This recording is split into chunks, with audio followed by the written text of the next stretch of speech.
Madam, ನಿಮ್ಮ ಗಾರ್ಡನಲ್ಲಿ ಇಷ್ಟೊಂದು ತರಕಾರಿಗಳು ಬೆಳೆಯುತ್ತೆ, ಹೂಗಳು ಬೆಳೆಯುತ್ತೆ, ನೀವು ಯಾವ ಗೊಬ್ಬರ ಹಾಕ್ತೀರಾ? ತುಂಬ ಕೀಟಗಳ ಕಾಟ ಇರುತ್ತೆ, ನೀವು ಯಾವ ಕೀಟನಾಶಕ ಬಳಸ್ತೀರಾ? ಏನು ಟೂಲ್ಸನ್ನು ಯೂಸ್ ಮಾಡ್ತೀರಾ ಅಂತ ನಿಮ್ಮ ಎಲ್ಲ ಕಮೆಂಟ್ಗಳಿಗೆ ಇವತ್ತು ಉತ್ತರವಾಗಿ ನಾನು ಬಳಸುವಂತಹ ಗೊಬ್ಬರ, ಕೀಟನಾಶಕ ಮತ್ತು ಲಿಕ್ವಿಡ್ಗಳು ಯಾವುದು, ಅವುಗಳ ಲಿಂಕನ್ನು ಇವತ್ತು ನಿಮ್ಮ ಜೊತೆ ಶೇರ್ ಮಾಡ್ಕೊಳ್ತಾ ಇದ್ದೀನಿ. ಜೊತೆಗೆ ನಾನು ಗಾರ್ಡನ್ಗೆ ಬಳಸುವಂಥ ಪ್ರಾಡಕ್ಟ್ಗಳನ್ನು ಕೂಡ ಇವತ್ತು ನಿಮ್ಮ ಜೊತೆ ಶೇರ್ ಮಾಡ್ಕೊಳ್ತೀನಿ. ನಮಸ್ತೆ, ನಾನು ಕೀರ್ತಿ ಚೇತನ್. ನೀವು ನೋಡ್ತಾ ಇದ್ದೀರಾ ನಿಮ್ಮ ಗಾರ್ಡನ್ ಚಾನೆಲ್ ಕೀರ್ತಿ ಚೇತನ್ ಇನ್ ಕನ್ನಡ. ತಡ ಮಾಡ್ದೇನೆ ಪಟಪಟ ಅಂತ ಪ್ರಾಡಕ್ಟ್ಗಳನ್ನು ತೋರಿಸ್ತಾ ಹೋಗ್ತೀನಿ. ನಾನು ತುಂಬ ಡೀಪಾಗಿ ಎಕ್ಸ್ಪ್ಲೈನ್ ಮಾಡೋದಕ್ಕೆ ಹೋಗೋದಿಲ್ಲ, ಯಾಕಂದರೆ ಬಹಳ ಟೈಮಿಂದ ನಾನು ಬಳಸ್ತಾ ಇರುವ ಪ್ರಾಡಕ್ಟ್ಗಳನ್ನೇ ನಿಮಗೆ ತೋರಿಸೋದು. ನಾನು ಇಷ್ಟ ಇದ್ದವರು ಅದರಿಂದ ತರಿಸ್ಕೊಳ್ಬೋದು. ಮೊದಲನೇದಾಗಿ ಗೊಬ್ಬರ. ನಾನು ಗೊಬ್ಬರವನ್ನು ಮನೆಯಲ್ಲೇ ತಯಾರಿಸ್ತೀನಿ. ಅದರಿಂದ ಲಿಕ್ವಿಡ್ ಫರ್ಟಿಲೈಸರ್ನ ಕೂಡ ಪಡ್ಕೊಳ್ತೀನಿ. ಆದರೆ ತುಂಬ ಗಿಡಗಳು ಇರೋದ್ರಿಂದ ಒಂದೊಂದು ಸರ್ತಿ ಗೊಬ್ಬರ ಶಾರ್ಟೇಜ್ ಆಗುತ್ತೆ. ಹಾಗಾಗಿ ಗೊಬ್ಬರವನ್ನು ಆನ್ಲೈನಿಂದ ತರಿಸ್ಕೊಳ್ತೀನಿ. ನಾನು ಆನ್ಲೈನಲ್ಲಿ ತರಿಸೋ ಏಕೈಕ ಗೊಬ್ಬರ ಅಂದರೆ ವರ್ಮಿ ಕಂಪೋಸ್ಟ್. ಇದರಲ್ಲಿ ಗಿಡಗಳ ಬೆಳವಣಿಗೆಗೆ ಬೇಕಾಗಿರುವ ಸಂಪೂರ್ಣ ಪೋಷಕಾಂಶ ಇರುತ್ತೆ. ಹಾಗಾಗಿ ವರ್ಮಿ ಕಂಪೋಸ್ಟ್ನ ಮಾತ್ರ ಆನ್ಲೈನಿಂದ ತರಿಸ್ಕೊಳ್ತೀನಿ. ಅದರ ಲಿಂಕನ್ನು ಕೊಟ್ಟಿರ್ತೀನಿ. ನೆಕ್ಸ್ಟ್ ಇದು ಸೀಡ್ಲಿಂಗ್ ಟ್ರೇ. ನೋಡಿ, ಈ ರೀತಿ ಸ್ವಲ್ಪ ದೊಡ್ಡ ದೊಡ್ಡ ಹೋಲ್ ಇರುತ್ತೆ. ಪಾಲಿ ಹೌಸ್ ಥರ ಇದನ್ನು ಕವರ್ ಮಾಡಬಹುದು. ಇದರ ಮೇಲ್ಗಡೆ ರೊಟೇಟ್ ಆಗುವಂಥ ಈ ರೀತಿದು ಇರುತ್ತೆ. ಗಾಳಿ ಆಡೋದಕ್ಕೆ ಬಿಡಬಹುದು ಅಥವಾ ಫುಲ್ ಕ್ಲೋಸ್ ಮಾಡ್ಬೋದು. ಈ ರೀತಿಯ ಒಂದು ಫೆಸಿಲಿಟಿ ಇರುವಂಥ ಸೀಡ್ಲಿಂಗ್ ಟ್ರೇ ಇದು. ಇದರ ಲಿಂಕನ್ನು ಕೂಡ ಕೆಳಗೆ ಕೊಟ್ಟಿರ್ತೀನಿ. ಇದು ಸೀಡ್ಸ್ ಮಾತ್ರ ತುಂಬ ಚೆನ್ನಾಗಿ ಜರ್ಮಿನೇಟ್ ಆಗುತ್ತೆ, ಬಟ್ ಸ್ವಲ್ಪ ಕಾಸ್ಟ್ಲಿ ಇದೆ. ಆದರೆ ಈ ಪ್ರಾಡಕ್ಟ್ ವರ್ತ್ ಇದೆ. ಓಕೆ, ನೆಕ್ಸ್ಟು ಈ ರೀತಿಯ ಸಣ್ಣ ಸಣ್ಣ ಪಾಟ್ಗಳು. ಇದರಲ್ಲಿ ಸಣ್ಣ ಗಿಡಗಳನ್ನು, ಇಂಡೋರ್ ಪ್ಲಾಂಟ್ಸ್ಗಳನ್ನು ಬೆಳೆಸೋದಕ್ಕೆ ತುಂಬ ಚೆನ್ನಾಗಿದೆ.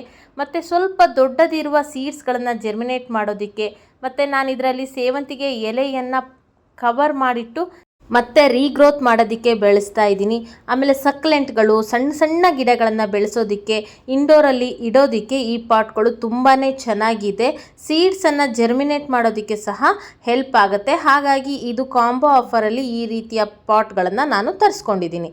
ಓಕೆ, ನೆಕ್ಸ್ಟು ಈ ಪ್ರೂನರ್. ಒಂದು ಕತ್ತರಿಗಿಂತನೂ ಇದು ತುಂಬ ಶಾರ್ಪ್ ಇರುತ್ತೆ.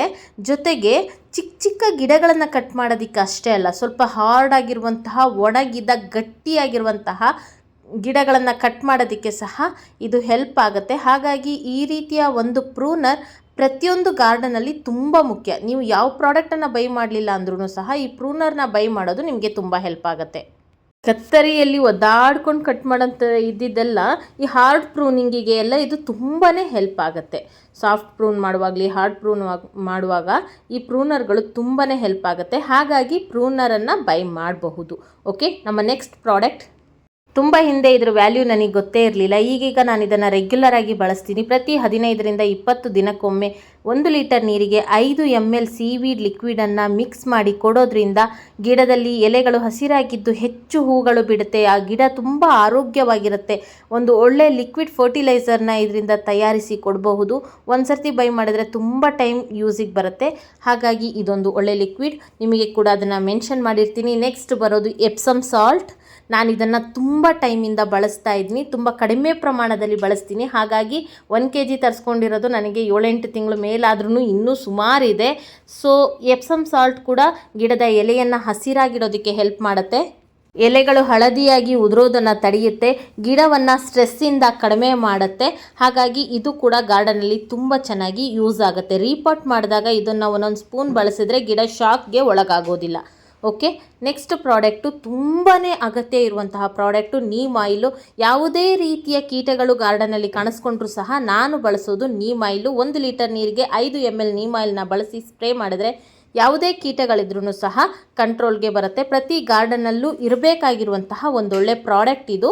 ಇದು ಕೋಲ್ಡ್ ಪ್ರೆಸ್ಡ್ ಆಯಿಲ್ ಇದ್ದರೆ ತುಂಬ ಒಳ್ಳೆಯದು, ಎಫೆಕ್ಟಿವ್ ಆಗಿ ವರ್ಕ್ ಆಗುತ್ತೆ. ಓಕೆ, ನೆಕ್ಸ್ಟು ಇದು ಗಾರ್ಡನಲ್ಲಿ ಪೈಪನ್ನು ಕನೆಕ್ಟ್ ಮಾಡಿಕೊಂಡು ನೀರು ಸ್ಪ್ರೇ ಮಾಡೋದಕ್ಕೆ ಹೆಲ್ಪ್ ಆಗುತ್ತೆ. ಇದು 2-3 ರೀತಿಯಲ್ಲಿ ರೊಟೇಟ್ ಮಾಡುವಂತಹ ಆಪ್ಷನ್ ಇದರಲ್ಲಿದೆ. ಸೊ ಈ ಸ್ಪ್ರೇಯರ್ನ ನಾನು ಯೂಸ್ ಮಾಡ್ತಾ ಇರ್ತೀನಿ. ರೆಗ್ಯುಲರ್ ಅಲ್ಲ, ಕೆಲವೊಂದೊಂದು ಸರ್ತಿ ಸೀಡ್ಸನ್ನು ಜರ್ಮಿನೇಟ್ ಮಾಡೋದಕ್ಕೆ ಹಾಕಿದಾಗ ತುಂಬ ಫಾಸ್ಟಾಗಿ ನೀರು ಬೀಳಬಾರ್ದು. ಆ ಸಂದರ್ಭಗಳಲ್ಲಿ ನಾನು ಸ್ಪ್ರೇ ಮಾಡೋದಕ್ಕೆ ಇದನ್ನು ಬಳಸ್ತೀನಿ. ಓಕೆ, ನೆಕ್ಸ್ಟು ಪ್ರಾಡಕ್ಟು ನಾನು ಪಟಪಟ ಅಂತ ಹೇಳ್ಕೊಳ್ತಾ ಇದ್ದೀನಿ. ಟೈಮ್ ವೇಸ್ಟ್ ಮಾಡಬಾರ್ದು, ಬಹಳ ಪ್ರಾಡಕ್ಟ್ಗಳನ್ನ ಪರ್ಚೇಸ್ಬೇಕು ಅಂತ. Seedling tray. ಇದು ಇಷ್ಟು ದೊಡ್ಡ ಟ್ರೇ ಸಿಗುತ್ತೆ. ಎಷ್ಟು ಬೇಕೋ ಅಷ್ಟು ನಮಗೆ ಕಟ್ ಮಾಡಿಕೊಂಡು ಇದನ್ನು ಬಳಸಬಹುದು. ರೀಯೂಸಬಲ್ ಇರುತ್ತೆ. ಬೇಕಾದವರು ಸೀಡ್ಸನ್ನು ಜರ್ಮಿನೇಟ್ ಮಾಡೋದಕ್ಕೆ ತರಿಸ್ಕೊಳ್ಬಹುದು. ನೆಕ್ಸ್ಟು ಬಹುಮುಖ್ಯವಾಗಿರ್ತಕ್ಕಂತಹ ಪ್ರಾಡಕ್ಟ್ ಸ್ಪ್ರೇ ಬಾಟಲ್. ನೀಮ್ ಆಯಿಲನ್ನಾಗಲಿ ಅಥವಾ ಯಾವುದೇ ಸೀವೀಡ್ ಎಕ್ಸ್ಟ್ರಾಕ್ಟ್ ಅಥವಾ ಎಪ್ಸಮ್ ಸಾಲ್ಟ್ನ ನೀರನ್ನಾಗಲಿ ಸ್ಪ್ರೇ ಮಾಡೋದಕ್ಕೆ ಇದು ತುಂಬ ಹೆಲ್ಪ್ ಆಗುತ್ತೆ. ಜೊತೆಗೆ ಹೊಸದಾಗಿ ಸೀಡ್ಸ್ನ ಜರ್ಮಿನೇಟ್ ಮಾಡ್ತಾ ಇದ್ದರೆ ನೀರನ್ನು ಹಾಗೆ ಹಾಕಿದ್ರೆ ಸೀಡ್ಸ್ ಎಲ್ಲ ಆಚೆ ಈಚೆ ಆಗುತ್ತೆ. ಸ್ಪ್ರೇ ಮಾಡಿದ್ರೆ ಚೆನ್ನಾಗಿ ಜರ್ಮಿನೇಟ್ ಆಗುತ್ತೆ. ಸೊ ಸ್ಪ್ರೇ ಬಾಟಲ್ ತುಂಬಾ ಯೂಸ್ಫುಲ್ ಇದೆ. ಇದು ಪ್ರತಿ ಗಾರ್ಡನ್ನಲ್ಲೂ ಇರಬೇಕಾಗಿರ್ತಕ್ಕಂತಹ ಒಂದೊಳ್ಳೆ ಪ್ರಾಡಕ್ಟ್ ಅಂತ ನಾನು ಅಂದ್ಕೊಳ್ತೀನಿ. 200-300 ರೂಪಾಯಿಗೆ ಸಿಕ್ಕಿದ್ರೂ ಸಹ ನಮ್ಮ ಎಷ್ಟೋ ಕೆಲಸಗಳನ್ನು ಸುಲಭ ಮಾಡೋದಕ್ಕೆ ಇದು ಹೆಲ್ಪ್ ಮಾಡುತ್ತೆ. ಓಕೆ, ಪುಟ್ಟ ಗಾರ್ಡನ್ಗೆ ನಾನು ನೆಕ್ಸ್ಟ್ ತೋರಿಸುವಂತಹ ಪ್ರಾಡಕ್ಟ್ ಅಷ್ಟೊಂದು ಹೆಲ್ಪ್ಫುಲ್ ಅಲ್ದೈತಿ ಇದ್ದರೆ ಹೆಲ್ಪ್ ಆಗುವಂತಹ ಒಂದು ಪ್ರಾಡಕ್ಟ್ ನಮ್ಮ ಮುಂದಿನ ಪ್ರಾಡಕ್ಟ್ ಗ್ಲೌಸ್ ಮತ್ತು ಗಾರ್ಡನ್ ಟೂಲ್ಸ್. ಇನ್ನೂ 2-3 ಟೂಲ್ಸ್ ಇದೆ. ನಾನು ಅಲ್ಲಿ ಇಲ್ಲಿ ವರ್ಕ್ ಮಾಡ್ತಾ ಗಾರ್ಡನಲ್ಲಿ ಅಲ್ಲಲ್ಲೇ ಬಿಟ್ಟಿರ್ತೀನಿ.